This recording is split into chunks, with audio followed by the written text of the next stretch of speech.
ఈ కార్యక్రమానికి ముఖ్య అతిథులుగా Gurazala MLA Yarapathineni Srinivasarao, TTD board member Janga Krishnamurthy పాల్గొన్నారు. తరువాయాడ్ చైర్మన్, వైస్ చైర్మన్ మెంబర్లతో ఎమ్మెల్యే ఏర్పతినేని ప్రమాణ స్వీకారం చేయించారు. నూతన కార్యవర్గానికి ఎమ్మెల్యే కృష్ణమూర్తి శుభాకాంక్షలు తెలిపారు. అన్నదాత సుఖీభవ పథకంతో రైతులందరూ తృప్తిగా ఉన్నట్లు ఎమ్మెల్యే ఏర్పతినేని అన్నారు. నూతన కార్యవర్గం రైతులకు మేలు జరిగేలా కార్యక్రమాలు చేపట్టాలని ఎమ్మెల్యే సూచించారు.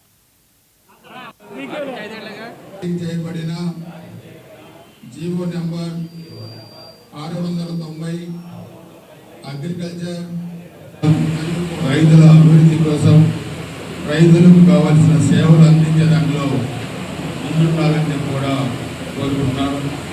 గత నెల 17వ తారీఖున ఇదే మార్కెట్ యార్డ్లో మనం కిసాన్ మేళా పెట్టినప్పుడు చాలా పెద్ద ఎత్తున రాష్ట్ర స్థాయిలో కార్యక్రమాన్ని మన నియోజకవర్గంలో పెట్టుకొని దాంట్లో agriculture, horticulture, animal husbandry, dairy development అనేక వ్యవసాయానికి సంబంధించి అనేక కార్యక్రమాలను దాంట్లో మనం పార్టిసిపేట్ చేయడం జరిగింది.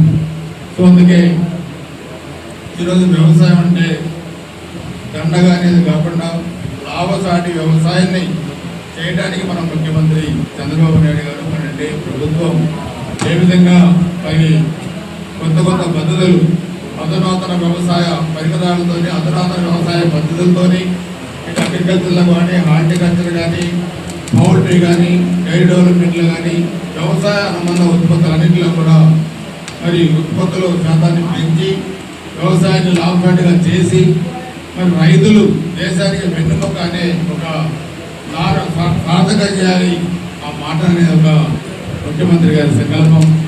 అదేవిధంగా డిప్యూటీ సీఎం గారు పవన్ కళ్యాణ్ గారి సంకల్పం, భారతీయ జనతా పార్టీ ఎన్డీఏ ప్రభుత్వ సంకల్పం. 1924 మధ్య వ్యవసాయం అంటే ఏంటో వదిలేశారు. కాలేదు, వ్యవసాయ ఉత్పత్తులు లేవు, వ్యవసాయ పరికరాలు ఇవ్వలేదు, మార్కెట్ యార్డ్లో రైతులు పండించిన పంటలు కూడా ఎక్కడ కొనే పరిస్థితి లేదు.